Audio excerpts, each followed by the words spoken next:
Something had struck me as odd about our planet. When you look at every other species on our planet,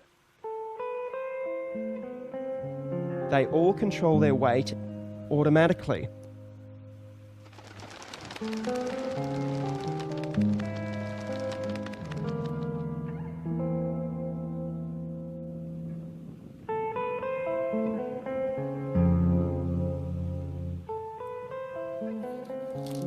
The only exception was us. And any animal unfortunate enough to be fed by us. I just couldn't understand why we were the exception. Why did we require willpower and everything else did it on autopilot? So I applied the only relevant skill I had, which was looking at evidence.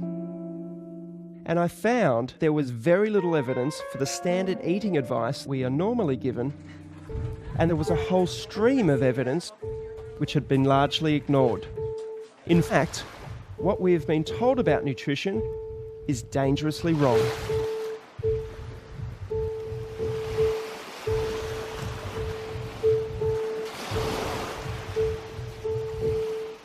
Nome da lakram rakkal. Natanga yung no Heart disease. Tutuk, so heart disease, yep. Tintin. Liver disease. Liver disease. Asthma. Asthma, yeah. Diabetes. Diabetes. No, mana yung diabetes, man. Probably half the people here have diabetes. Yeah?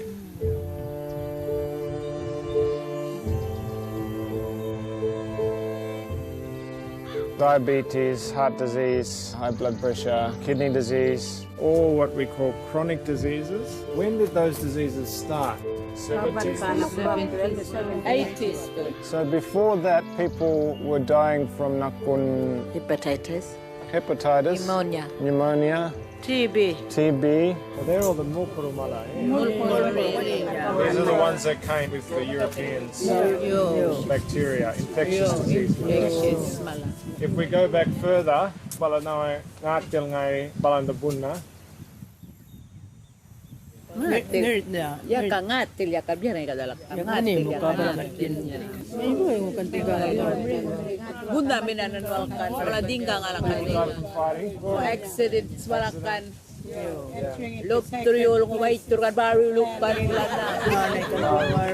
What's the main? Old age. Old age na. Wawa. Old na.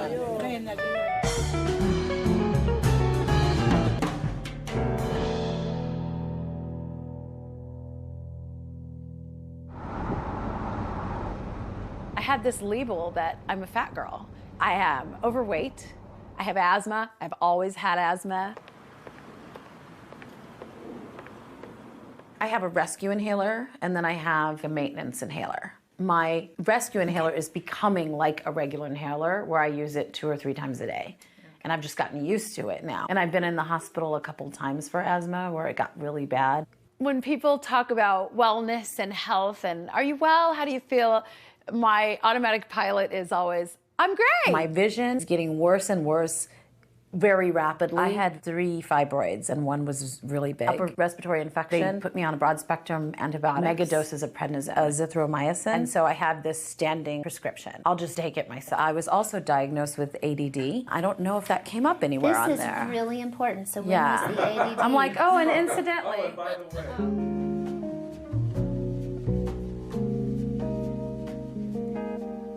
I remember when I was little, my mom taught me to write a letter. Dear Kathy, how are you? I am fine. Like those were the 3 things I learned first. How are you? I am fine. And I'm still doing that, but I'm not fine. This is levothyroxine. I take 1 a day for my thyroid. This is atorvastatin. It's for my high cholesterol. This is fenofibric, tizanidine, duloxetine. I take that for anxiety. Hydrocodone, cyclobenzaprine, gabapentin tablets that's supposed to make your brain process pain in a different way. This is also for my thyroid. This is for my neck pain. These are muscle relaxers. And that's my medication, which I think is more than enough. My mom struggled with weight her whole life. She created me to be an emotional eater. Somebody was picking on me at school. Come on, let's go get an ice cream. Something happened good in school. Oh, let's go out and celebrate. We'll go to Mickey D's, you know. And I ended up doing the same thing with my kids and my grandkids.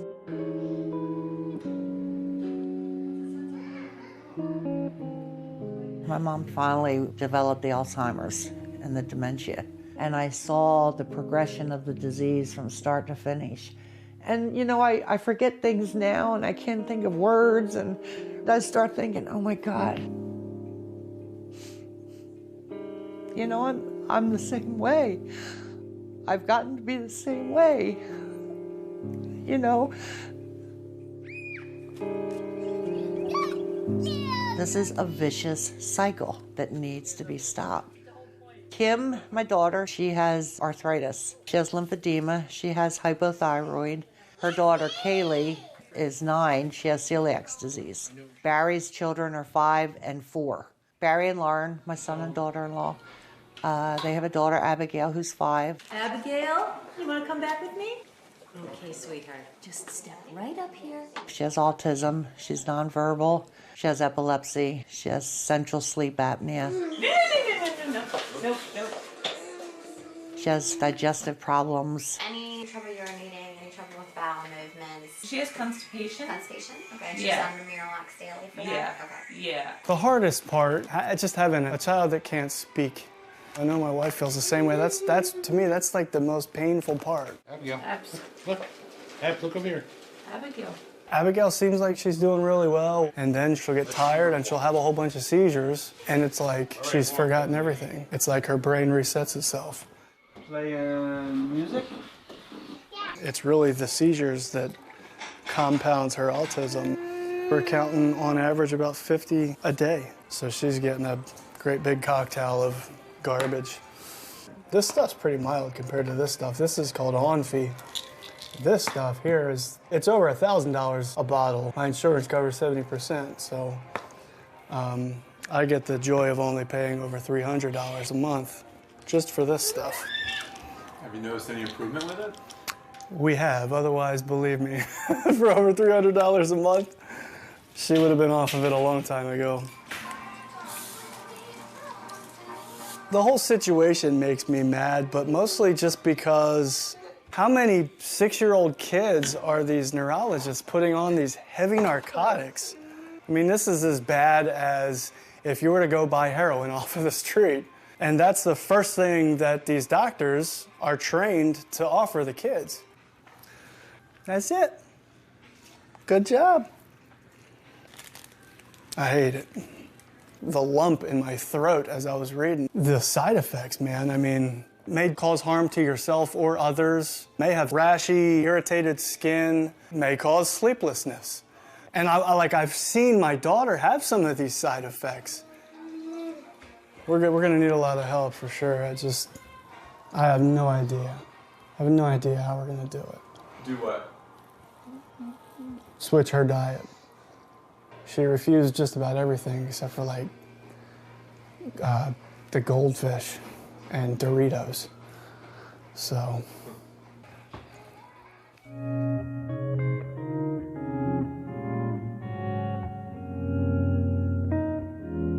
I just don't know. I don't know what it's gonna be like. I may get overwhelmed with it.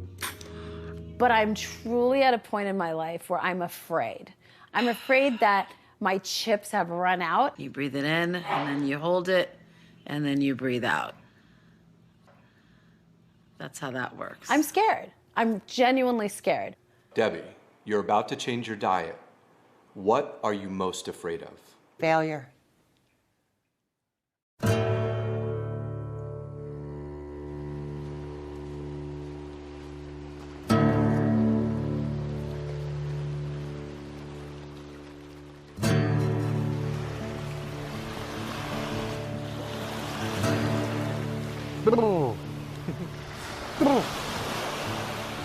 Wishing for luck.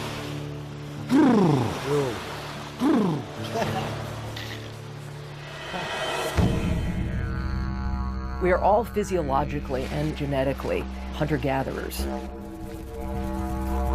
We've only been consuming an agriculturally based diet now for maybe 500 generations or so versus more than 100,000 generations, not 100,000 years, but 100,000 generations on a largely meat and fat-based diet. We have the brains that we do because of the enormous amount of fat that we consume as a species throughout our evolutionary history. Suddenly now we're eating a carbohydrate-based diet. And in the last 13 or so generations, since this thing called the Industrial Revolution, this has just gone down a slippery slope. You are the oldest culture on Earth, is the Yunga culture. 40,000 years. So anybody that has a go at us, don't talk to us unless you've got 40,000 years of research. Yeah?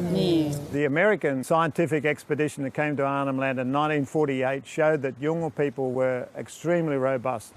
No chronic disease, great teeth, well-built, muscular.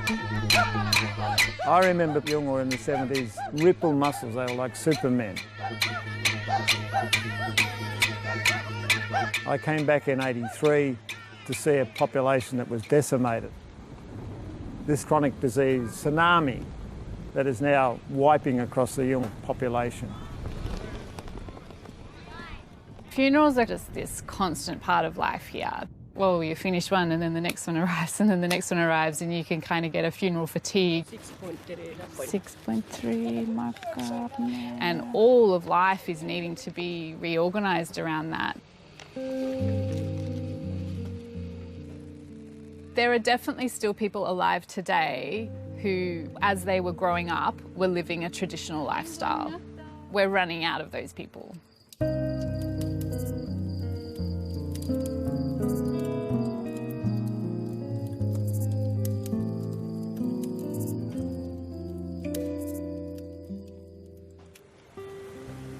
Everybody died. My friends have all gone. Even my best friends, they're not with me anymore. Life's not supposed to be like No.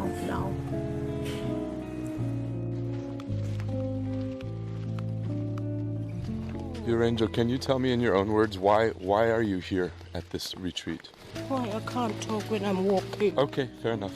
Maybe down at the beach when I'm sitting down.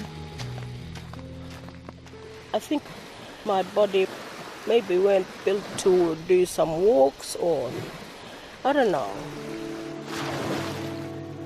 I remember when I was a little girl, I used to come with my grandfather. We'd be walking along this beach. And every night he'd share stories. He would tell me, this is the way to go. This is what you eat. Don't eat this. This is nice, but this is bad. Don't touch this. Don't eat this. It's not even food, it's nangining. Nangining meaning non-edible. Even those red and black beads, they're pretty to make a good necklace, but it's not good to eat. It's nangining. So much has been done to Yolngu people to send the message that they are inferior and that whatever is going on in the dominant culture is more powerful and superior, and that definitely applies to people's perception of food. This one's got caffeine. Coca-Cola is something that's frequently drunk for breakfast. It's something frequently given to really small children for breakfast. A lot of people look in on that and they think, wow, that family mustn't care about that child. But that's coming from information that these families just don't have. The total carbs in one serving, 28.6 grams, and a serve is 40 grams. They believe they're being loving and caring to their child by giving them good food bought from the dominant culture store. No sugar in this one. But tanga no chemical mala. The Australian government's pumping millions of dollars in to try to fix Aboriginal health. And here's these two individuals that have managed to do what they're trying to do on a large scale. What they're managing to do is to say the way that you had it before white person came was actually the right way. We have ancient wisdom and we have modern wisdom. And I think the two need to work harmoniously together, in balance.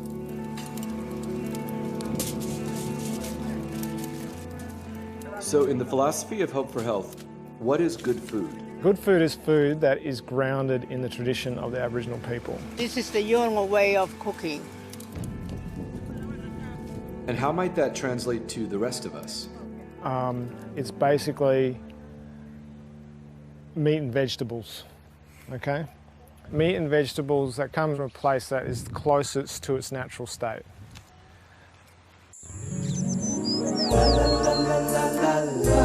Years ago, there was a commercial for a particular margarine. That's not margarine, that's my sweet creamy butter. This woman, who actually turned out to be Mother Nature, tasted it, and she said, it's not nice to fool Mother Nature, and made lightning happen and thunder. The fact is that processed food is not natural. That's trying to fool Mother Nature. Should I get the trash bag out? Probably. We should be eating the foods that nature provides, not that are scientized, not that factories provide. Would it be okay if I sat down on that chair over here? Go through the store without a problem. Okay, I'm sorry. Your mom is the daughter of my father's sister. So your dad is my mom's uncle. That's right. Dude, everything in there is gonna have to go. I think it's probably best if it does. Pastaroni. What is pastaroni? Pasta. I guess. Even the name in and of itself tells you how highly processed it is. It's somebody's brand name. Abigail, get down. Any food preferences? I know you gave me the 3-day diet diary. Those are her food preferences. SpaghettiOs, chicken nuggets, goldfish. Goldfish is a normal. Doritos. What about drinks? Apple juice. Apple juice. We've hijacked our taste buds with food-like substances that are not whole food, that are not real food. Here's a good one.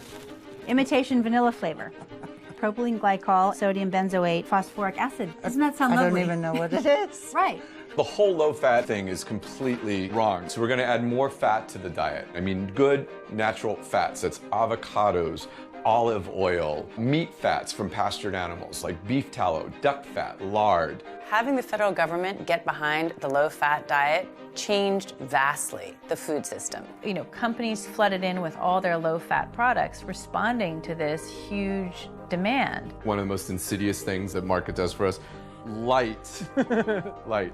Misspelled light is even worse than spelled correctly light. Every single day now we have newfangled foods and food-like substances being introduced. And then on top of it, we're genetically modifying and adding chemicals and things that we have no way of adapting to. There's added sugar in everything. Ketchup, sugar, juice for the grandkids, sugar, sugar, sugar, corn syrup. The applesauce is corn syrup? High fructose corn syrup is the second ingredient. I would have never guessed. Fructose. It's not going to be anything in here. We have found a winner. You know what? Scratch that. There's sugar again. That's something. Yeah. Wow. Obviously, we will never again eat cereal in our life. Perfect. Get rid of it. Bread and other grain-related products are really worrisome, A, because of their gluten issue, but most importantly, because of their carbohydrate content. I don't even know if we need to say anything about this. Yeah. Just, Okay. I call wheat the perfect obesogen. Food perfectly crafted to make you fat. Wheat is in all frozen dinners, all breakfast cereals, taco seasoning mixes, instant soup mixes, canned soup, salad dressings. In other words, of the 60,000 products in the average supermarket today, 59,000 have wheat. There is nothing you can get at a grain that you can't get anywhere else. Not even close, in fact. Meat, seafood, vegetables, fruit, nuts and seeds, and eggs have so much more to give. Maple and brown sugar, heart healthy. You know that can't be right, right? Wheat was added 10,000 years ago, which sounds like a long time because it predates the Egyptian Empire, the Greek Empire, the Roman Empire. But 10,000 years represents less than 0.5% of human race's time on Earth. We went from a diet that was 90%, meat and fat to suddenly relying on grains and legumes for the very first time in our evolutionary history. These all gotta go. When a label goes out of its way to tell you how healthy it is, like 100% whole grain, reduced fat. By taking fat out, you guarantee that people have to shift over to high carbohydrate foods. That's just what happens. Fat is a critically important part of our diet, but we've got to be super selective because some fats are very threatening to our health. The reason olive oil is so good is because you can get the oil out of the olive really easily. It's like cold-pressed extra virgin olive oil. But you take something like this, This poison. In order to make packaged food, you need a fat that's solid and stable. So everything on a supermarket shelf, cookies, crackers, chips, need a hard fat, a solid fat. That's what gives it shelf life. If you get rid of butter, suet, tallow, lard, traditional fats, as our guidelines told us to do, what's left? Hardened vegetable oils, which is basically trans fats. We don't want to use any of the vegetable oils like corn oil or safflower oil, soybean oil. Vegetable oils are toxic. They're industrial oils. They are foods that we could not have manufactured until the industrial era. There are seeds that have oil in them, but that don't release their oil readily, so you have to use high heat and solvents to do so. That totally wrecks the molecules, destroys many of the antioxidants. It's a mangled, disgusting, smelly mess. Every cell in your body is wrapped in a membrane that's made out of about half fat and half protein. If the fatty acids comprising your cell membrane are unnatural, that cell membrane cannot function in the way that it's supposed to function. And that's the beginning of disease. It starts at the cellular level. Vegetable oils are acting like little miniature Trojan horses. Your body doesn't recognize them as not natural. It will make cell membranes. It'll make brain cells. But it's as if you were trying to build a house and your contractor said, well, we don't have any bricks, but we do have these little styrofoam balls. Let's go for it. Did the food grow on the planet? Did it swim in the water? Did it run on land? That's food. The one question I wish every single doctor on this planet would ask every single one of their patients is, what are you eating?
We have gotten a really nice selection of leafy green vegetables. We've got some excellent proteins, wild salmon, bison, fresh ginger root. We have some nice fat choices. We're going to be cooking with some coconut oil and lard. What we're doing is focusing on things that are natural.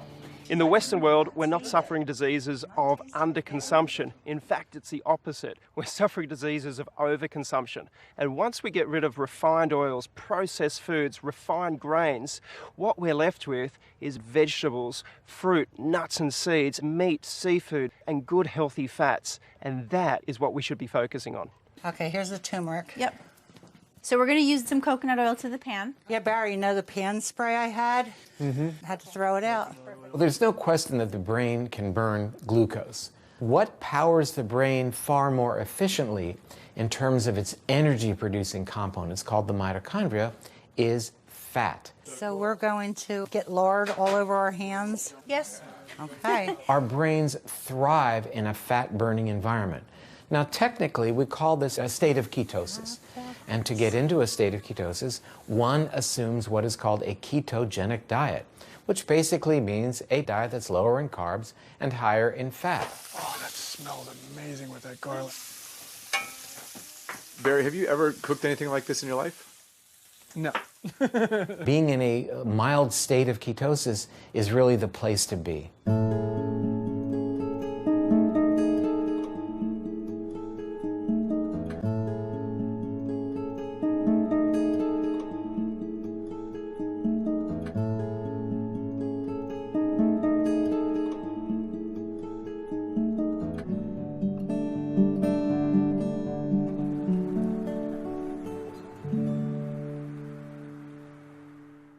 Okay, this is my first video diary.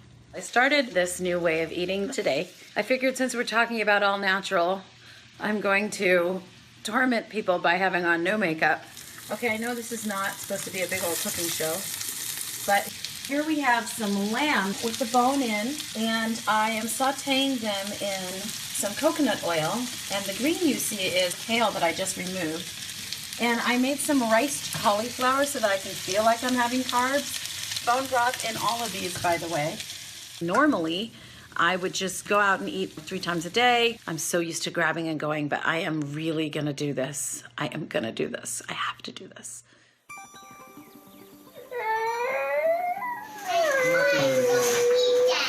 Emma's convinced that we were punishing her. You eat some chicken? No. No, why not? She's like, why are you taking all of my food away? This is mean. I can't eat macaroni and cheese. I can't eat chicken nuggets. I can't eat SpaghettiOs. She just went down the list. Tattering through this list of junk.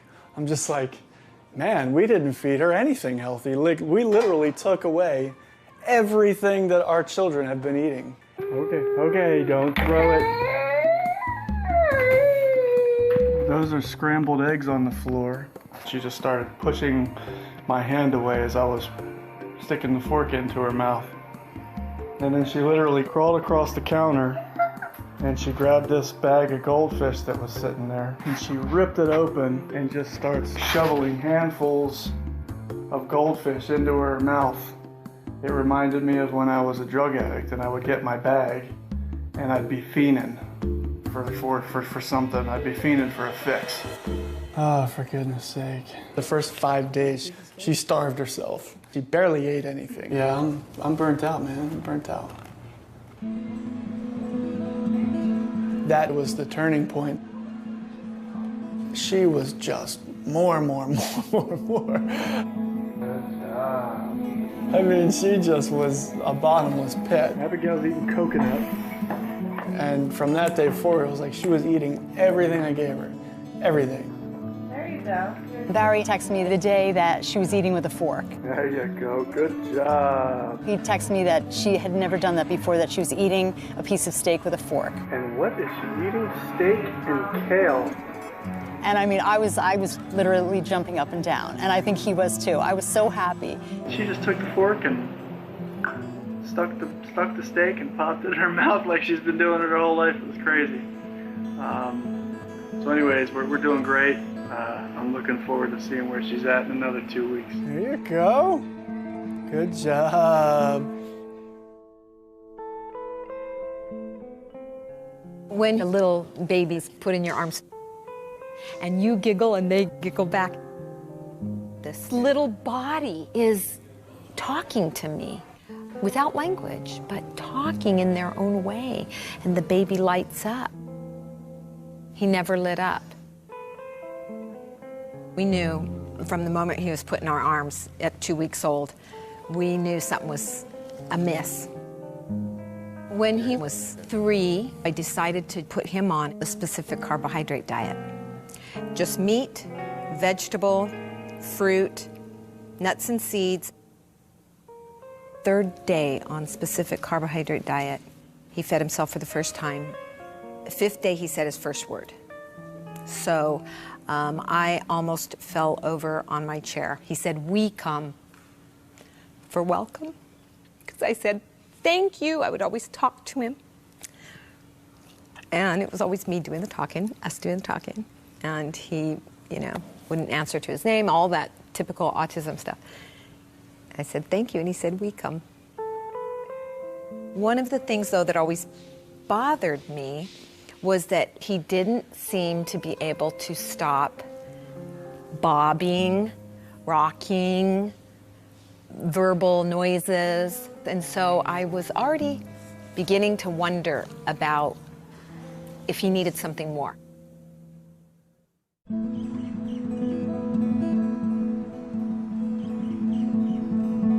We're at the Shriners Hospitals for Children in Honolulu.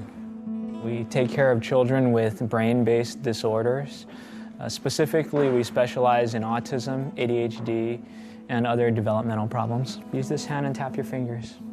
Our medical study involves a clinical trial. We're investigating not only if the ketogenic diet impacts children with autism, but also how it might impact children with autism.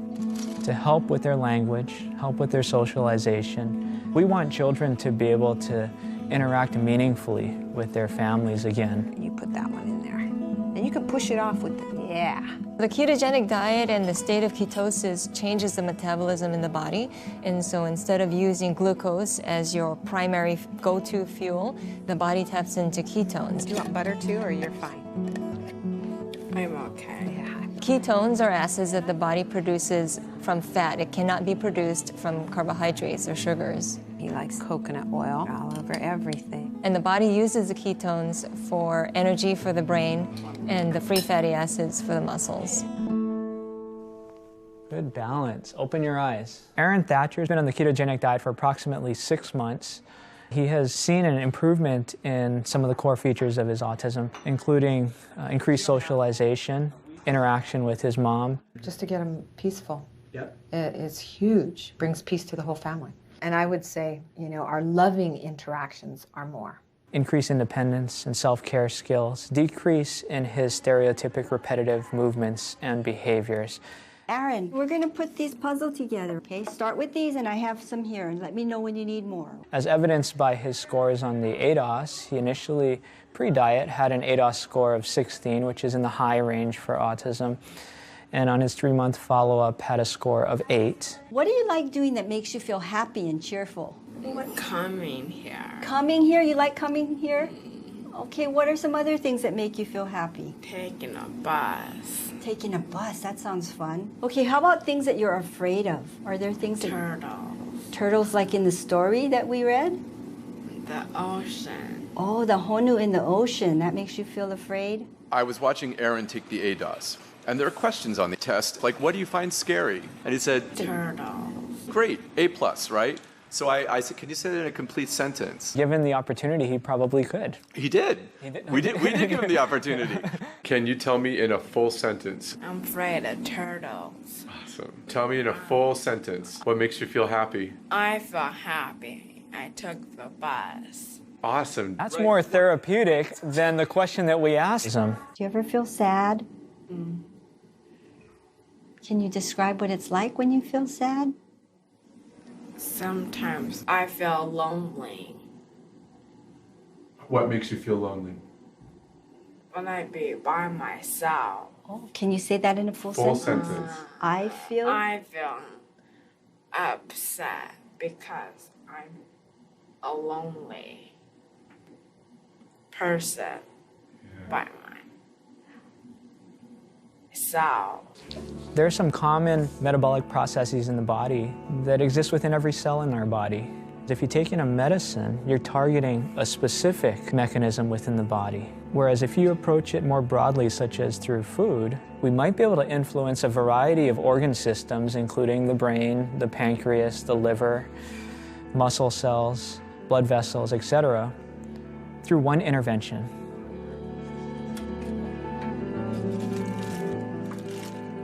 And this is not a new thought. This is an old thought, thousands of years old.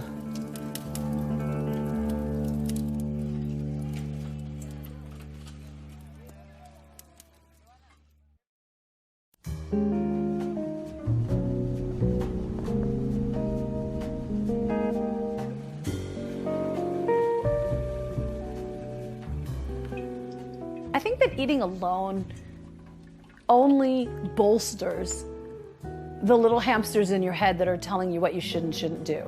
I mean, I rarely will sit and eat a meal alone without there being some little commentary going on in the back. Well, you really should have less of this, or you really should have done this or that. There we go. Look at that beautiful bird. Oh, that looks so good. But when you eat with other people, you end up talking and bonding and sharing. I like that. I just like that better. So you'll see there's meat and there's fat in here. You don't have to eat it, but it's really good. It's interesting with the fat that's floating. I've become so ingrained over the years of fat's no good, don't want fat in my diet. You know what I mean? It's hard to like... I thought about your face. I'm like, Lisa's going to be like, I cannot eat that. I thought about you. Well, it all started with Susan Powder back in the early 90s. With the spiky hair. Yeah. I'd go buy a fat-free cake and I'd eat the whole thing and I'd be like, I'm eating fat-free. But all of that sugar turns into fat. It's carbs. So they say it's fat-free when really... Well, yeah, when you're eating it at the time, it's fat-free. It has no fat in it. But what does it turn into once it goes into your system? Fat. More fat. So we're gonna make the mayonnaise, basically eggs and lemon plus oil equals mayonnaise. Okay. Right? I love it. So let's prove it. This is olive oil. Yeah, I'm using olive oil. You wanna use a pure oil like this that isn't gonna be toxic to your body. And Lisa's scared of the oil. It's gonna be okay, Lisa. I'm like counting up the Weight Watchers points in my head. I would love to be able to not have to count Weight Watchers points and not have to be so scared of eating sometimes, you know? But I'm scared of, if I don't do that, then I'm gaining the weight back. And so it's that allowing yourself to have the freedom to trust your body, to trust that when you do it, it'll be okay because you're eating real food. Doing this as an act of love, as something when we're all baking. Remember that, John? It's not. Hey, where's your toasters? Well, I'm gonna pour it on the first. I'm just gonna do it to taste. Oh my God, I'm so excited. To a long life of happiness and health. And friendship. And friendship, absolutely. Cheers. That was fun. I love you, girls. Mm-hmm. I love you too. In the 1950s, the nation was really in a panic about the rising tide of heart disease that had come from pretty much out of nowhere to be the nation's leading cause of death. In 1955, President Eisenhower himself has a heart attack, and he's out of the Oval Office for 10 days. So the nation is fixated on this problem, an urgent public health problem. Nobody really knows what causes heart disease, right? There's a number of different explanations. Maybe it's lack of vitamins, maybe it's car exhaust. So into this vacuum steps Ansel Keys, a pathologist from the University of Minnesota, and he says it's saturated fats. Saturated fats and cholesterol cause heart disease. Of 10 men, we can expect 5 to get it. And that was his hypothesis. He had an unshakable faith in his own beliefs. He was called a bully even by his friends.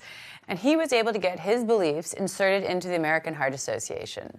So the first ever dietary recommendations telling people to cut back on saturated fat and dietary cholesterol to avoid heart disease were issued by the American Heart Association in 1961.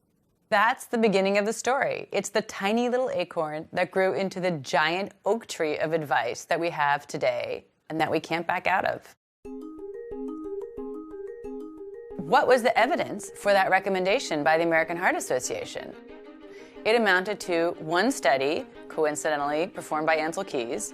That's the 7-country study where he went to 7 countries around the world, mainly in Europe, but also the US and Japan. And he sampled nearly 13,000 men, and he looked at their diet, he looked at their cholesterol, and then he waited to see who had a heart attack or who died of heart disease. I mean, he had a hypothesis that saturated fat caused heart disease, and he was out to prove it. For one, it's very clear that he cherry-picked his countries. He had done a number of pilot studies. He knew where people were not eating much saturated fat and had low rates of heart disease, like Yugoslavia and Italy. And he ignored other countries, also low rates of heart disease, like Germany and Switzerland and France, where they ate a lot of saturated fats. He didn't go to those countries, which would have disproven his hypothesis. His study showed that low saturated fat intake was associated with low rates of heart disease. Associated, but it doesn't mean that reducing saturated fat is what caused those people to suffer less heart disease. It was also true that these people ate very little sugar. In fact, they also found in that study that what correlated best with cardiovascular death was sugar. Then what ensued was a tremendous amount of science to try to prove Ansel Keys' hypothesis right. Billions of dollars were spent in large clinical trials, the most rigorous kind of science you can do. And they were done in mental hospitals and veterans hospitals, the kind of experiment that you can't do anymore because it's considered unethical.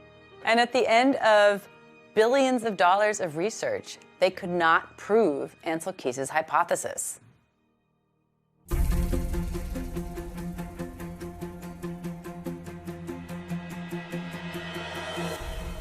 We have lived a lie for 50 years. Professor Timothy Noakes is one of the very few scientists in the world who have an A1 rating. Sports scientist Timothy Noakes begins his defense against unprofessional conduct. The charges against Noakes were laid by the Association of Dietetics in South Africa after he advised the mother on Twitter to wean her child onto a low-carb, high-fat diet. The health dietitian tweeted, "Don't listen to him, it's a terrible thing to say, I'm going to report you." This was seriously harm our profession. The dietitian went on and lodged a complaint with the Health Professions Council of South Africa. That's the regulatory body for unprofessional conduct. That is the most serious charge you can level against a medical doctor. It's time for us to take charge of our nation's health. This is the modern-day trial of Galileo.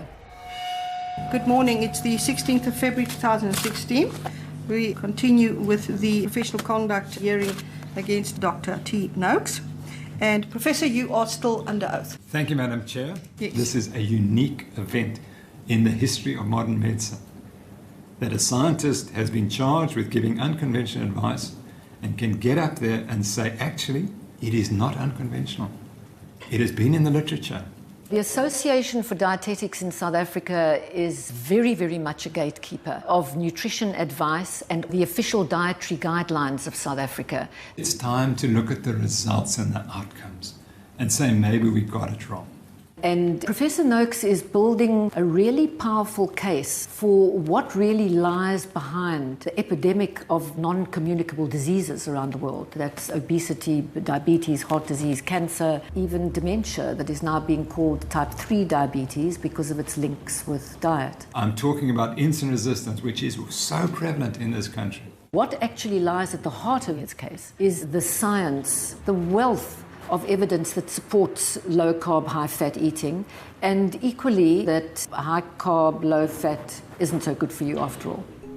One of the definitive studies of the low-fat diet was done in the United States by the National Institute of Health to prove that the low-fat diet reduced the risk of cardiovascular disease, and they invested $700 million into it. There were 48,000 postmenopausal women who were going to be studied for 8 years. They were divided into two groups. 40% were assigned to the low-fat eating pattern, and 60% could just eat what they liked. The low-fat group were told to reduce their energy from fat to 20% and from saturated fat to 7%, and increase their fruit and vegetable intake to at least 5 servings per day and grains to at least 6 servings per day. So that would be the dietary guidelines for Americans. And what did they find? After 8 years, this amazing study, the low-fat diet did not significantly reduce the risk of coronary heart disease, stroke, or cardiovascular disease, and achieved only modest effects on cardiovascular risk factors. So after all that effort, that was the outcome. In the 35 years we've been following the guidelines, animal fats are down by 17%, red meat down by 17%, eggs are down by 17%, whole milk down by 73%. So everything we've been told to cut down on, we have cut down. And everything we were told to increase, we increased. Grains are up by 41%. Vegetable oils up by 91%. Fruit up by 13%, vegetables up by 23%. So on the whole, Americans have been following the guidelines. It leads you inevitably to the conclusion there must be something wrong with the guidelines themselves. There were parts of the study which were a bit worrying. And this was women who were sick at the start of the trial with diabetes. This healthy diet should make them even healthier. But it didn't. Women with diabetes did worse. And what I found interesting is they've never reported the 8-year data on the women with diabetes in that study. And you have to ask, why?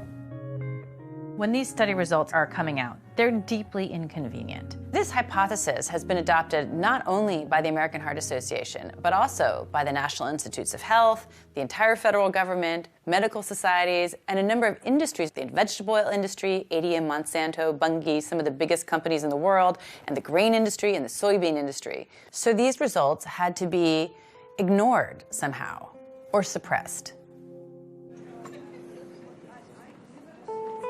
I've been left with a very disturbing feeling that this hearing was set up from the very beginning. We'll adjourn tomorrow, 10 o'clock sharp. There is much more at stake than a simple tweet. There are powerful vested interests. People stand to lose a lot, whether it's status, money, in accepting Professor Noakes' viewpoint.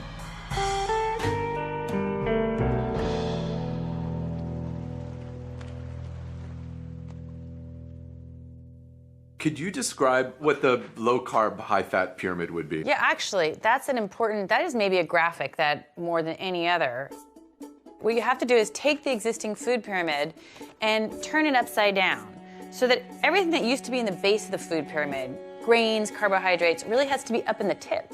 And then below that are fruits and vegetables. And then, in the big bottom slab really has to be fats and animal foods. That is actually what a healthy diet looks like.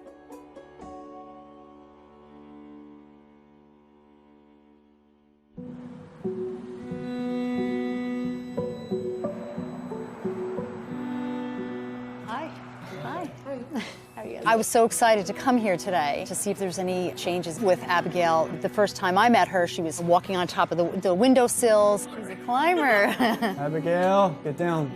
Flopping all around on the couches. She comes in and... Hey, cutie. She's absolutely calm. Say hi. Hi, Abigail. Do you remember me? It's very exciting. Very exciting. Can you say hi? Seems like she's losing some of that massive belly. It looked like she was like constantly bloated. That seems to have decreased. Her bowels have regulated. They were using a laxative every single day. And I don't know if you noticed that when you're trying to present her something that she doesn't want. No. She's actually saying no. Yeah, I noticed that too, actually. Like with her mouth, she's actually saying no. She's able to concentrate and she's able to progress because she's not running all over the place and she's not seizing. Her seizures are going down, and we have tangible data from the school. We are actually starting to wean her off of the anti-convulsory narcotic that she's on that I think you guys heard plenty of complaints from me about. These are great strides within just 5 weeks. It's great. What do you make of his sort of subdued attitude about all that? They live with Abigail day in and day out. You don't see your children grow. That's incredible news. Yeah. Is that not big news? Yeah.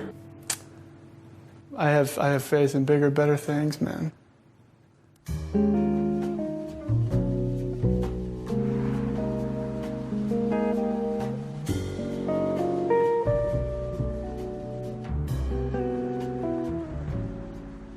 All right, let me just get my recipe for this one.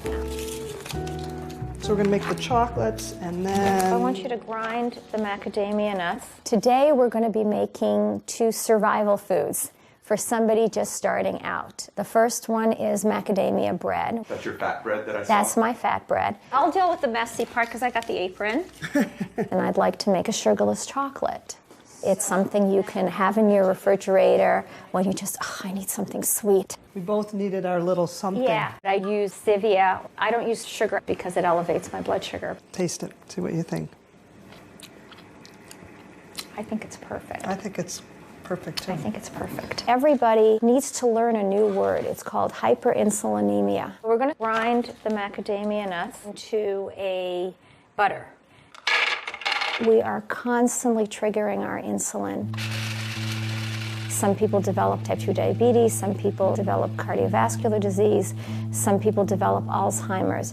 I developed cancer. In 2012, I went for a breast MRI. And something lit up like a Christmas light. I had invasive with HER2 amplification, which is very aggressive and metastatic type of breast cancer. I'm going to add the coconut butter. Cancer cells have an Achilles heel. You inhale oxygen, your bloodstream carries oxygen throughout your body, so that's an energy source for healthy cells. And that energy is used by the mitochondria, which is in the cytoplasm of the cell. But cancer cells can't do that. Don't do this if you have granite. They can't get energy from oxygen. Cancer cells need to ferment. They need sugar and refined carbohydrate to proliferate. Do you ever see Star Trek, The Trouble with Tribbles? Okay? Do you remember at the end they say, I figured it out. If you don't want them to reproduce, stop feeding them. And that's what cancer is. So I started a ketogenic diet. A ketogenic diet is a high-fat, very low-carb. It's like Atkins on steroids. This particular diet for cancer means 80% healthy fats, 10, 12, maybe 14% protein, and no more than 12 grams carbohydrates. Oh yeah, look at how nicely it rose. All I was looking for was to prevent it from metastasizing. And surprise of surprise, it started shrinking. My tumor started shrinking. You can see it came out gorgeous. And my last MRI, the radiologist said, had I not known you were diagnosed and treated, I would look at this from another patient and say, nothing to see here. So you never actually went through chemotherapy? I didn't do surgery, I didn't do chemotherapy, and I didn't do radiation, no. The headscarf is a religious. Right, it's not a yes, chemotherapy. absolutely. No, I have my hair. I don't know how to ask that. I have my hair. I eat well, I have a wonderful family, I have a wonderful healthy life. This can be in a donut pan so you can make lox, cream cheese, and bagels. I've never had an illness from the day I was diagnosed. My immune system is so good now that everybody will get sick with the flu, and my grandchildren are coughing in my face and sticking their hands in my mouth, and I don't get sick. That's the norm. Yes, that is the norm. I walk into the doctor's office and they say, oh, our miracle patient has arrived. And that was very disturbing to me because I didn't think, God runs the world, of course, but I didn't think there was anything miraculous about what was happening. I thought it was hard science. What did I do that was different from what anybody else can do? And the answer to that was the research. A scientific study changes the picture.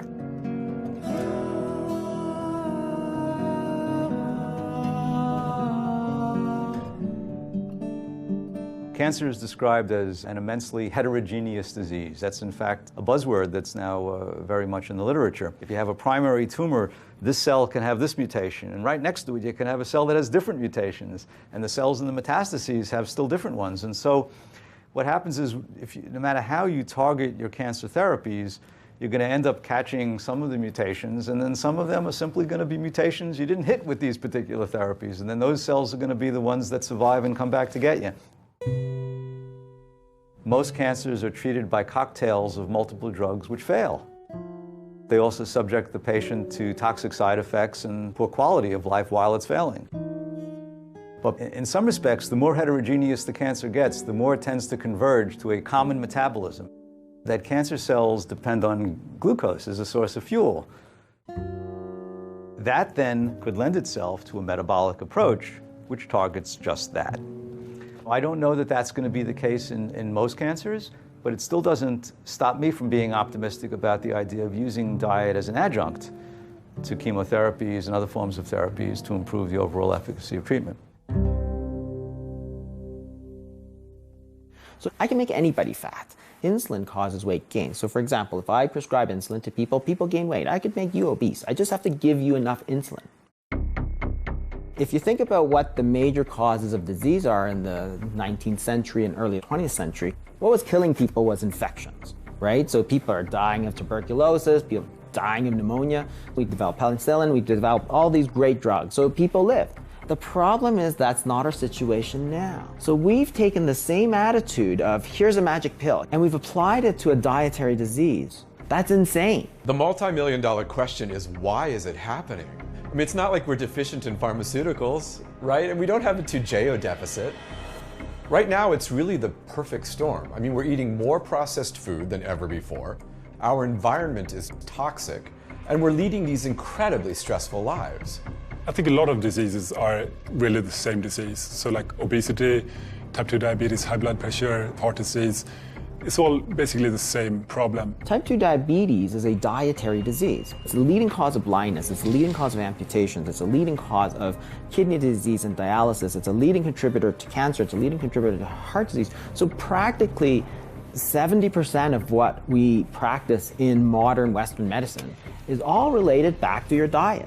What happens when you're eating these high-carb diets is, of course, is this constant flood of first sugar and then insulin, because your body's like freaking out. Oh, it's too high. We're going to hit a coma point. Here we go. Got to do something about this. So out comes the insulin. When you're constantly shouting with this insulin hormone, the receptors on the cell will down-regulate. It's called insulin resistance. The body is not responding well to insulin. It's like if you're shouting really loudly, people are gonna put their fingers into their ears, right? If you shout really loudly every day for years, the cells get deaf, they don't hear it anymore. The body has to excrete 2 times more, 5 times more, 10 times more than normal to get the message across.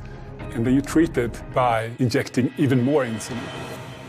And I think that's, criminally insane.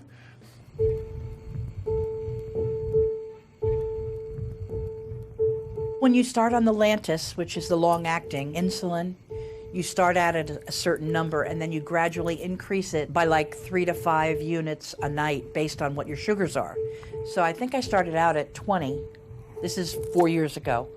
And I was up to 55 in no time. When you look at diabetes type 2, it affects every single system in your body. So it's not just the insulin and the sugars. You end up getting, I have peripheral neuropathy where I've lost feeling in my feet. I have gastroparesis. I have early kidney disease. I have, what else? I have coronary artery disease. The arteries in my whole body are pretty much affected. This carotid artery is 99% occluded, meaning that I could have a stroke at any time. We had talked on Friday. Yes. And so you decreased your insulin even more. Did you have any issues this weekend? Where were your sugar levels? No, they were all good. Last night's was 91. Since the 2 months that I've been doing this food program, 2? Yeah. It may just be 6 weeks that she has been here. Yeah. I've lost 17 pounds. And within a month, we were able to decrease her insulin by half, even more. I don't have any more sliding scale, regular short acting. I have the long term is down from 50 units to 20 units a night, which in the long run is going to save me a whole bunch of change. If things keep going the way they are, the possibility is that she could cure her diabetes with food. Can you imagine? I was hopeless. I was just getting fatter and fatter and sicker, and I really was at the end of my story. If I could inspire one person to stop and take a look at what's happening with their life, if it's in regards to your weight, depression, diabetes, understand that there's hope.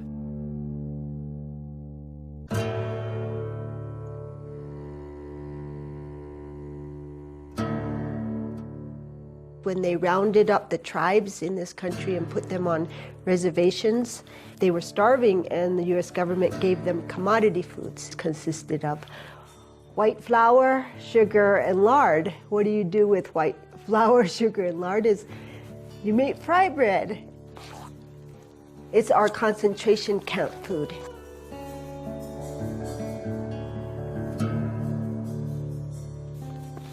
The fait accompli of what we call manifest destiny, what happened to all of the Aboriginal peoples of the earth since European encroachment, wasn't accomplished with guns, it was accomplished with food. Damper has become #1 food for Yoruba people. Settlers, missionaries, they gave us damper, and our grandfathers, grandmothers, and all our families, they liked it. That is looking yummy. These modern displacing foods were being brought in as rations by the missionaries. They're very addictive things like tobacco and sugar and flour. You must have a damper with a syrup or rice jam. It's required. Must be. Must be. Always.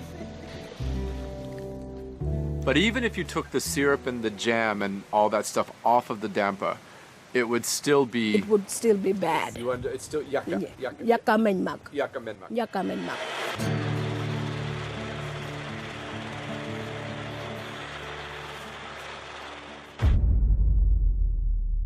Maize has become our staple food. It's called pap in South Africa. It's mostly prevalent in impoverished rural communities. In South Africa, that's mostly our black population. So when we talk about maize being the staple food in Southern Africa, we have to understand how it got there. It was a decision by the South African government to produce maize on an industrial scale. And the question is, well, was that good for our people or not? It's not indigenous. It was never indigenous to South Africa. All our maize is genetically modified. It's refined. It's high carb. You might as well be eating a bowl full of sugar. And dietitians, including the one who laid the complaint in the first place, are proponents. And I'll argue that it was the introduction of maize and making this a staple food which has been a problem for us. Madam Chair, objection. I really can't see how the details about something based on a conspiracy theory is relevant. Madam Chair, in respect of the influence of industry driving the obesity epidemic, there were sponsors for ATSAN. There were a number of sponsors, including Kellogg's, Pillsbury, etc. If you work with a flawed model of just energy in and energy out, you forget about how behaviors are modified. You forget about how addiction comes about. You forget about how advertising influences the whole epidemic. I am submitting that that is irrelevant. The objection is overruled. Professor Noakes, you may proceed. Thank you, Madam Chair. What I learned during the process is the key to this debate, that industry completely controlled what the information coming out to the public was. And I exposed that in one chapter. These guys know what they're doing. You know, it's not an accident, I don't believe, that people are hooked on all this junk and processed garbage. The Global Energy Balance Network was a front for Coca-Cola. There's something bigger going on here. The whole food system needs changing. What Coca-Cola is doing is to control the messaging of obesity globally by controlling the scientists. One of the tactics that industry uses is they'll fund studies that are designed to confuse the record. Their goal was not to talk about obesity. Their goal was to confuse the public. Almost all scientific conferences depend on industry funding, even to discuss a subject. If there's no funding, nobody's interested. Nobody wants to even talk about it. It's like depriving a field of oxygen. I've repeatedly been told that there's no evidence to support the low-carbohydrate diet. That's incorrect. This is a randomized controlled trial published in 2008 by Dr. Finney. These are expensive trials and there's no money to do it. He does not get funding from the National Institute of Health. He has to go and raise his money himself. This is the evidence. He's putting people with a metabolic syndrome, half of them on a high carbohydrate, low fat diet, and the other group on a high fat ketogenic diet. Look at the results. Body mass and abdominal fat, high fat outperforms high carbohydrate, low fat diet. Triglycerides are one of the key markers of metabolic syndrome, down 50% on the high fat diet.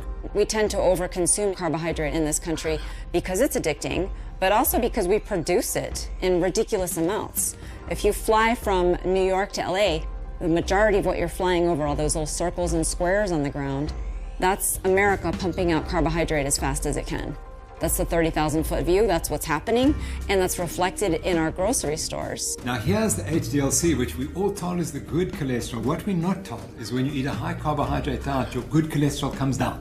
And you go on a high fat diet, HDL cholesterol goes up.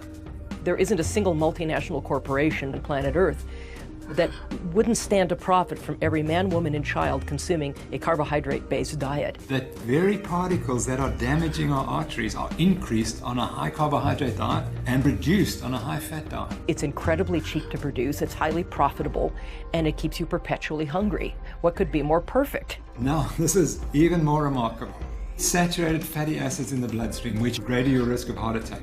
Now you eat more saturated fat, and the saturated fatty acids in the bloodstream go down. Pharmaceutical companies are profiting from this. Weight loss industry is profiting from this. Undertakers are making out like bandits. About the only people that aren't profiting from all of this are the rest of us.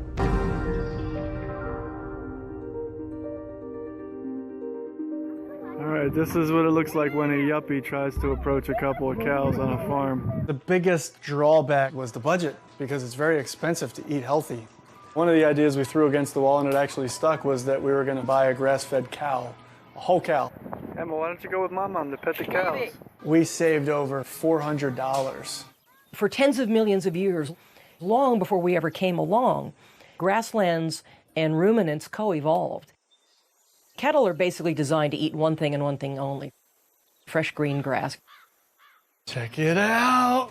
Yeah, buddy, grass-fed meat. I've got hamburger, I've got T-bone steaks, porterhouse steaks, I've got liver. I didn't like it as a kid, but I thought, came with the cow, so I'm gonna see what we can do with it. The butcher, he's like, oh, you got bones for your dog, huh? We're like, no, they're for us. Like, we used to have 40 more species of large herbivores roaming across North America before the end of the last ice age, and we had 60 million bison thundering across the Great Plains.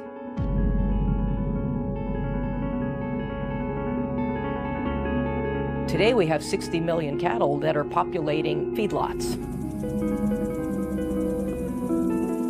You know, grain feeding of animals.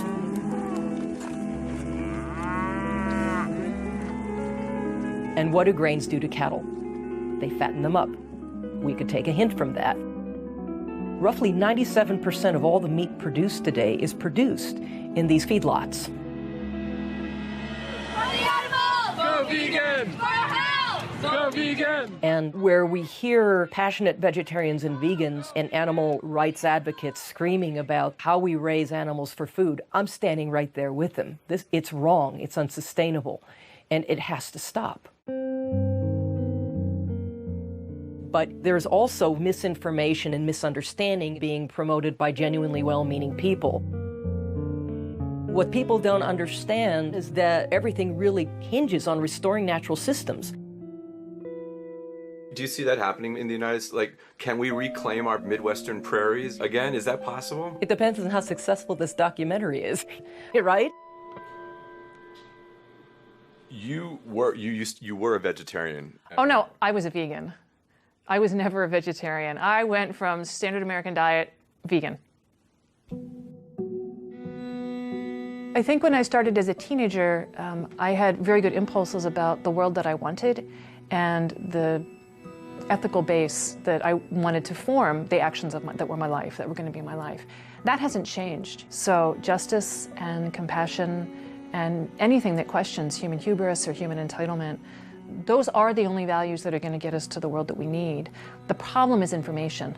And with a different collection of facts, a different set of information, I might have made a very different decision. If you want to reduce your carbon footprint, one of the best things you can do is eat locally, grow your own food in your own backyard. So I took this up with fervor. I really wanted to do all this. So made a garden happen and pretty immediately hit the wall of what do plants eat? We're used to thinking of plants as sort of insensate salads. They actually have needs. Well, I'm going to get the organic whatever, and I go to the farm store and I'm looking around, and every single thing that's an amendment that is for fruit, like strawberries, it's bone meal and blood meal. Well, where do I think minerals come from? Well, I don't know. I've never done this before, and I'm horrified. I mean, I don't even want to smell it. I don't want to touch it. It feels so unclean. And where does this bone meal and blood meal come from? Well, it comes from, from animals. It's like, where it doesn't fall out of the sky. Like, I know this is about dead animals. It's horrifying to me. What do? I have to supply what the soil needs, and what the soil wants is dead plants and dead animals. And I can't take animals out of that equation. I mean, it's absolute hubris to think we can. That's what soil is. That's how it evolved. That's a thriving, living community. There are insects, and they want to eat strawberries too. So either I'm going to kill them, or I'm going to get some creatures that will do it for me. And I went ahead and got chickens and ducks. Again, this was this just tremendous moment of ethical and moral meltdown. So now I'm enslaving these chickens and ducks to do this terrible thing for me, which is kill. You've never seen anything like a duck eat a slug. You want to see happiness? This is what I live for, was what my duck said. And boy, was she a happy little creature, the chickens as well. So they ate all the bugs for me, and I never saw another slug. Animals tell us what they want. If you just let them do what their nature is to do, then it's not even that they're happy, it's that they are who they should be. The most destructive thing we've done is this activity called agriculture. We don't really have a clue what goes into making that corn or making that soy. All we know is that you look down on your plate and it doesn't look like a dead thing. Therefore, it somehow must be peaceful and kind and sustainable. And we're utterly wrong about this. You have to understand what agriculture is. you take a piece of land and you clear every living thing off it. And I'm including the bacteria in that. So all the plants and animals that are supposed to live there, they're gone. Now you're going to grow an acre of corn or wheat. That corn is going to require things that are not there for it, and you're going to have to come from the outside and apply them. It's going to take a lot of fertilizer, insecticides and fungicides, because you're fighting a war, right? All those other plants and all those other little animals want to come back. Now, another thing that happens is every time you plant that corn, you're destroying that soil, a prairie or a grassland. It's the perennial roots that make channels for the rain. When you only have annuals, they don't live a long time, so they don't have time to build long roots. So year by year, you are drawing down that soil. And then, of course, all that soil washes off. You know, if you're on any kind of a slope, it all is just going to go into the local river and kill it with all that dirt. So now there's no fish either.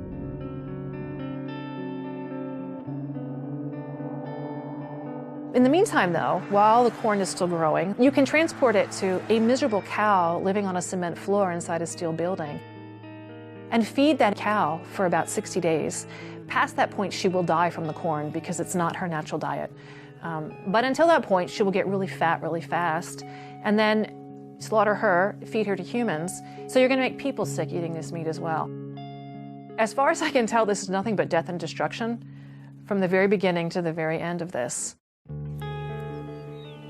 Now I'm going to walk you through another scenario, which is you take the same acre of land, but you don't hurt it in any way. You let it have its own wisdom, its own impulse toward life, its own wild way.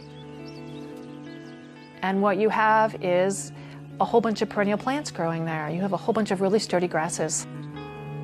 You've got big birds and you've got ground-dwelling birds, and then you've got small mammals and larger mammals. You might even have, every once in a while, a really big mammal come across there. You know, you might have a wolf or a bear or somebody. And in the meantime, you've got a ruminant.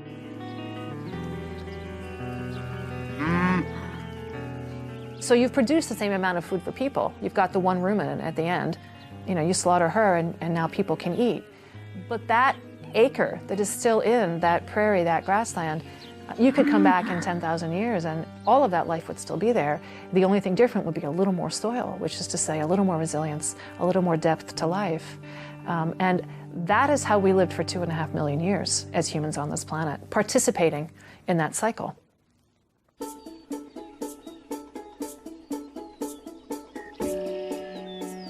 We're here in the Shenandoah Valley of Virginia, and what we do is pastured livestock. In nature, herbivores live in large groups and they migrate. All we're doing is duplicating that kind of migration, moving the animals across the land so that this choreography, this ballet of the pasture, can perform its dance on the grass. When people say eating this way is unsustainable, oh, listen, it's not only sustainable, it's actually what we call regenerative. It allows the grass then time to regrow, to recuperate. Grass is essentially 95% sunshine. This takes sunbeams and converts it to something that has weight. And amazingly, the herbivore can take this, ferment it in her rumen, and turn this into arguably the most nutrient-dense food in the world. Grass grows in what I call, an S curve. You can see that S. So diaper down here, teenage, rapid growth, and then nursing home out here. What we want to do is keep this forage in this rapid growth state as much as possible. So the role of the herbivore in nature is actually to prune the grass to restart that rapid metabolic capacity. This is what builds soil, hydrates the landscape, and actually sequesters carbon. This is the system. When grass is allowed to be as productive as it's supposed to be, it actually is far more efficient at converting solar energy into biomass than even trees. That's why all the rich, deep soils of the planet are under prairies with herbivores. And if every farm in the world would do this, we would sequester all the carbon that's been emitted since the beginning of the industrial age in fewer than 10 years. When a confinement animal facility shows a picture of this hog factory or chicken factory or whatever, They're not showing all the land that's required to grow the grain to keep it going and all the land that's required to handle all the manure that it's generating. In this system, you're seeing all that land.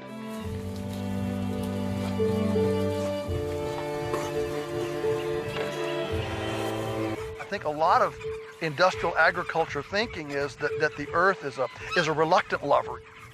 Whereas actually, we view the earth as an abundant, loving partner who responds to caress, who responds to care, and if we will come humbly to the land, why, it's ready to give us way more than we could have wrestled from it.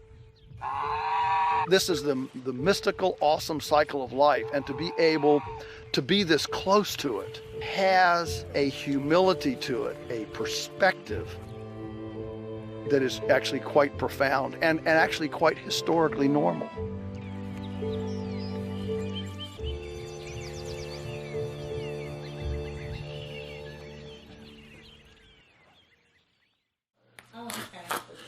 Really, for the past few years, every time I've spent time with my mom,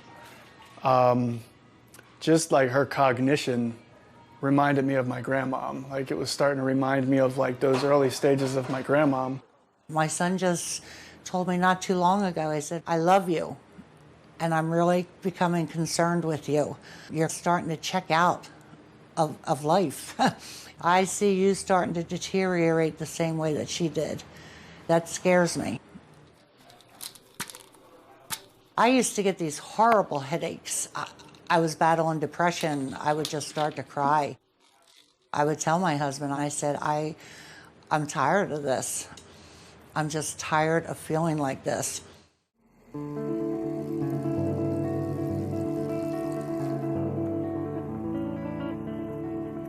Since we started eating clean like this, I have not had, and I kid you not, I have not had one of those headaches, not one. My energy level, my thought processing, I mean, I've seen remarkable changes. You know, until you've been there in that dark place, you can't really grasp the magnitude of it. I have been there and I have lived that. It's like a vicious cycle, you know? And this is just so much better. Does it taste like a strawberry? Was it good? Yeah? To sit down and have a conversation with my mom, and she's clear-headed, like for the first time in years. You gotta squirt water down into the hole. I feel like I've got my mom back. I can't wait to see in 6 months from now, what other changes could there possibly be? The good news is something I never thought I would hear myself say, that I am completely off all insulin. Oh, Patty, Yeah. congratulations, that's incredible. Yeah. When your blood sugars have been completely fine? It's been 10 days. Are you kidding? But who's counting? How much weight have you lost in entirety? 45 pounds so far. It's so exciting. 45. I think that's 3 dress size. I'm halfway. I would like to lose 90, so. I find that so fascinating. The first lines of defense are always like, take this pill, take that pill, that medication. And like, oh, you're at the end of your rope. And say, maybe you should try changing what you eat. I think I always knew that, but I don't think I knew how. And as much medical knowledge as I have, even nursing, I don't think they teach you enough about nutrition. I mean, that kind of makes me a little bit embarrassed to say, but it's been a whole big lot of reflection. A whole new world opened up. I think that's what was amazing to me. I mean, I just... Yeah. Anyway, I I'm happy. That, so thank you for that. Thank you. There's something implicit in all of this that no one seems to be saying. The human body is a vastly complex system, but how we fuel it is really simple. If we fuel our bodies correctly, then the complexity should just take care of itself. So, metabolically speaking, there are really only 2 fuels we can use. They are sugars and carbohydrates, which is glucose, and fat, which is ketone bodies. If we go with the notion that fat is the fuel that nature has intended, then suddenly all the dominoes just fall into place.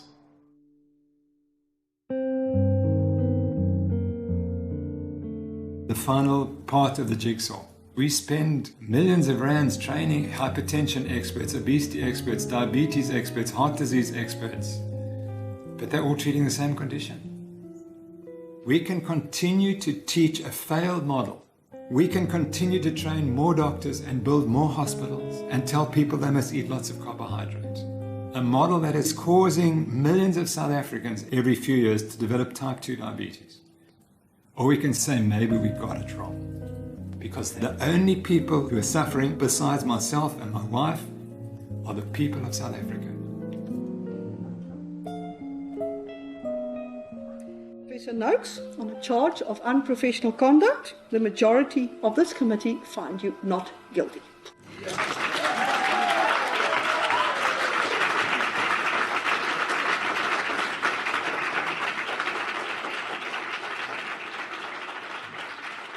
You've got to let it go and watch it grow. 'Cause it takes every voice to make this world whole. It's been about 5 months since I started eating this way. My clothes fit better, my skin is clearer, my voice is clearer, my mind is clearer. This is all about the freedom you want. I was having ongoing respiratory infections most of my life. I haven't had a single thing. No antibiotics whatsoever. No antibiotics. I haven't needed it. I haven't used my inhaler for about 3 months for any reason whatsoever. But I did not expect my lungs to clear out. But to actually sit down and talk about it. No more inhaler. From the first unto the last, connected. Our bodies are perfect. Directed we fly. If you don't actually take a moment to just revere the way nature works, just truly look at it, at how perfect it is, you're in for trouble. 'Cause if you listen to the voice within, a melody will soon begin, and you'll feel the vibration in your soul.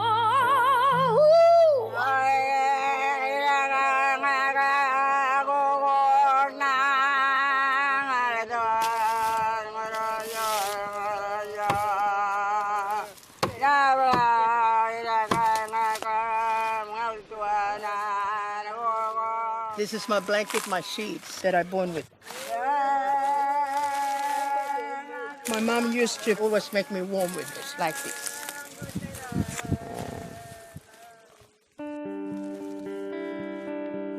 A week ago, you were talking to me, and your body was not in a pleasant place for you. No, not yet. The second week, I went out on that walk and I started singing away as I was walking. And I was so happy.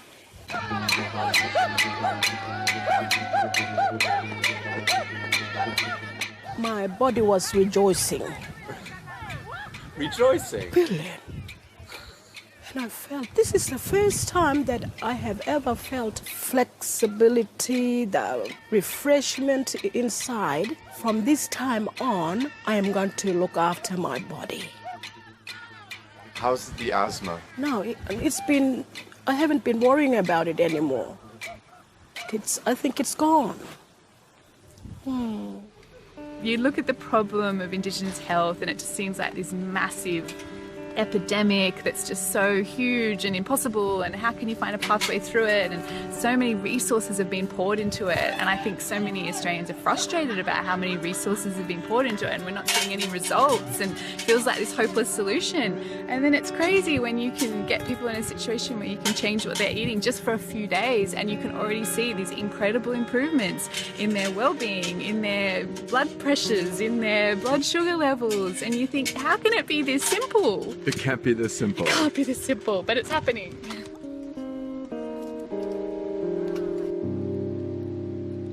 Look at that everywhere. Learning all of this, so nice. Human anatomy, all these blood cells, all these cells that make up our body, so perfectly woven together. So beautiful.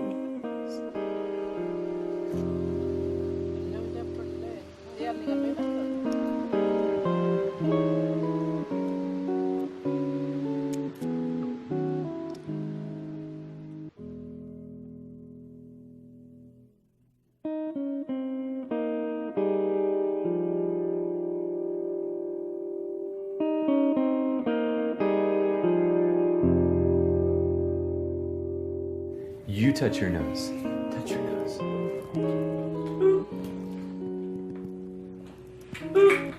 One more time. She's pulling her hand.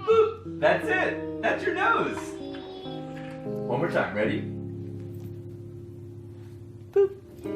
Abigail, where's my nose? There. Nose. It's almost like her brain has had this certain way of functioning. Like biologically, it's functioned as a brain of a person with autism until we started to give her the nutrients that her body and her brain needs to start functioning normally. Can I have the block? Can you give it to me? Good job, man. Oh my gosh, I never saw her do that. Give the block to Daddy. Daddy. Come on, you silly. Yes! Now, give the blocks to Mommy. To Mommy. Mommy. Give the blocks to Mommy. Good job. Yes! There you go. Thank you. But at this point, she's like 6 years behind, so she's starting at the level of a 2-year-old, or whatever developmental level that Abigail's at.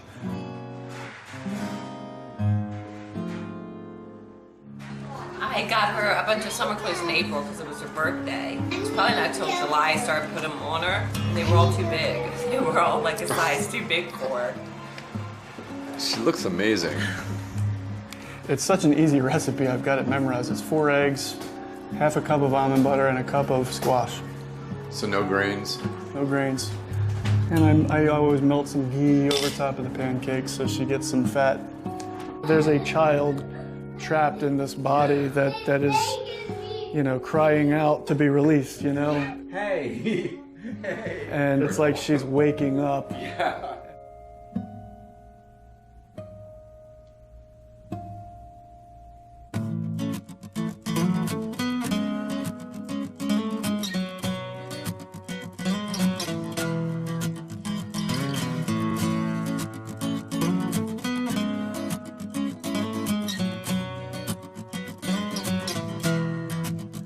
I know a carpenter, I know a laborer, he is my teacher, he is my brother. I have a neighbor, he is my savior, he doesn't waver, he's a strong believer. I know a farmer, I know his vision, I know his struggle, I know his hope. They are all archetypes, people that I might like to be just like in a completely different way. And we all go coming out of our caves, coming out of our caves. Yes, we all catch a swell, catch a wave to